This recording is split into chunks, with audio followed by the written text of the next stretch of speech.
Hello, आप सबका फिर से वेलकम है मेरे चैनल में। तो आज का जो टॉपिक है वो है डेवलपमेंट ऑफ टूथ पार्ट 2। आज मैं सिर्फ कैप स्टेज का जिक्र करूँगा, बेल स्टेज का मैंने अपनी नेक्स्ट वीडियो में जिक्र करूँगा। तो इस वीडियो से पहले वीडियो में मैंने बर्ड स्टेज का जिक्र किया था। अगर वो आप लोगों ने नहीं देखी तो मैं नीचे डिस्क्रिप्शन में लिंक कर दूंगा और ऊपर भी मेंशन कर दूंगा।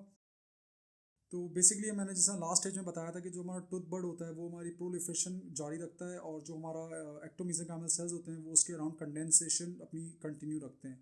लेकिन उस स्टेज में हमारे पास कोई डिफ्रेंसिएशन नहीं होती। तो टूथ बर्ड क्या होता है कि अपनी प्रोलिफरेशन कंटिन्यू रखता है इस स्टेज में भी।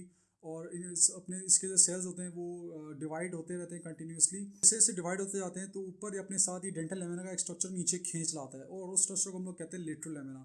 तो लेटरल लेमिना बेसिकली एक स्ट्रक्चर होता है जो टूथ बर्ड को डेंटल लेमिना से कनेक्ट कर रही होती है। तो हम लोग इस स्ट्रक्चर को कहते हैं कि ये लेटरल लेमिना है।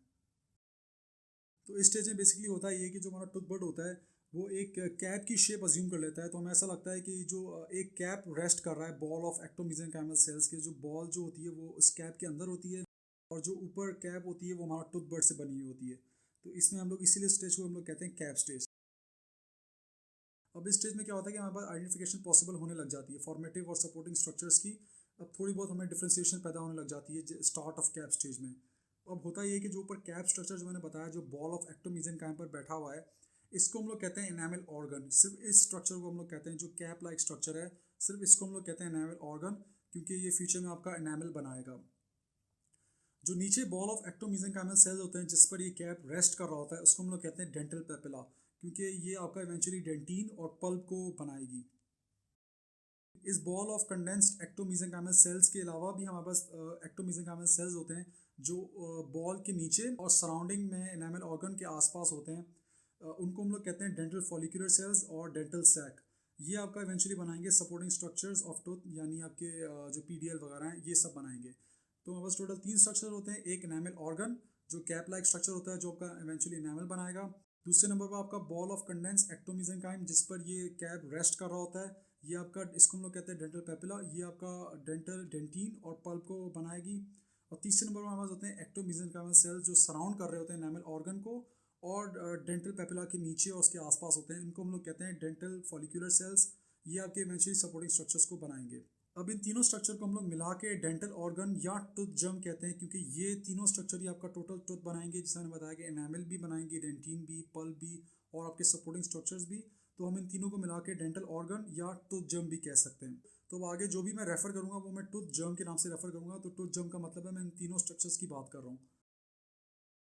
तो बेसिकली अर्ली कैप स्टेज में ये जो हमारे तीनों स्ट्रक्चर्स होते हैं ये हमें अब सेपरेट और डिस्क्रीट एंटिटीज़ हमें मिलने लग जाती हैं। मतलब हम तीनों में डिफ्रेंशिएट कर सकते हैं, क्योंकि अब ये तीनों एक स्पेसिफिक स्ट्रक्चर को अराइज करेंगी। अब हमारे पास क्या होता है कि जो एनामल ऑर्गन का सेंटर होता है उसमें हमारे पास सेल्स होते हैं जो सिंथेसाइज करने लग जाते हैं ग्लाइकोस अमाइनोग्लाइकेंस। ग्लाइकोस अमाइनोग्लाइकेंस को बनाते हैं और उसे सिक्रीट करने लग जाते हैं एक्स्ट्रा सेलुलर कंपार्टमेंट्स में। और ग्लाइकोस अमाइनोग्लाइकेंस जैसा हम सबको पता है कि हाइड्रोफिलिक सब्सटेंस है। हाइड्रोफिलिक का मतलब है कि पानी वाटर लविंग है, पानी को अट्रैक्ट करता है। तो ये ग्लाइकोस अमाइनोग्लाइकेंस आसपास से पानी को ड्रैग कर जाता है एक्स्ट्रा सेलुलर स्पेसिस में। तो उसकी वजह से क्या होता है कि जो हमारा पानी होता है आसपास एनामल ऑर्गन की, वो एनामल ऑर्गन के अंदर आने लग जाता है उसके सेंटर में, और एनामल ऑर्गन स्वेलअप होने लग जाता है, और सेल्स जो होते हैं वो आपस से दूर होने लग जाते हैं, लेकिन अभी भी अपने नेबरिंग सेल से जुड़े हुए होते हैं डेस्मोसोम्स के जरिए। इसीलिए ये एक स्टार लाइक स्ट्रक्चर बना लेता है जिसको हम लोग कहते हैं स्टीलिएट रेटिकुलम।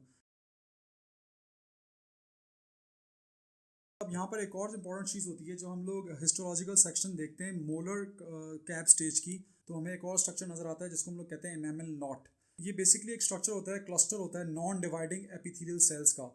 मतलब ये सेल्स डिवाइड नहीं कर रहे होते, लेकिन ये गुच्छा मौजूद होता है जो हमें मोलर कैप स्टेज में नजर आता है। तो ये कि एनामल नॉट होती तो सारे टूथ के पास है, यानी सारे टूथ के पास एक एनामल नॉट तो लाजमी होती है, जिसको हम लोग कहते हैं प्राइमरी एनामल नॉट।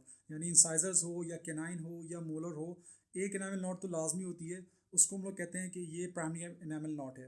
अब होता ये कि मोलर्स के पास एक और एडिशनल एनामल नॉट होती है जिसको हम लोग कहते हैं सेकेंडरी एनामल नॉट। ये प्रेजेंट होती है फ्यूचर कस्पल टिप्स जो बनेगी हमारी फ्यूचर कस्प, उस पर मौजूद होती है एनामल नॉट।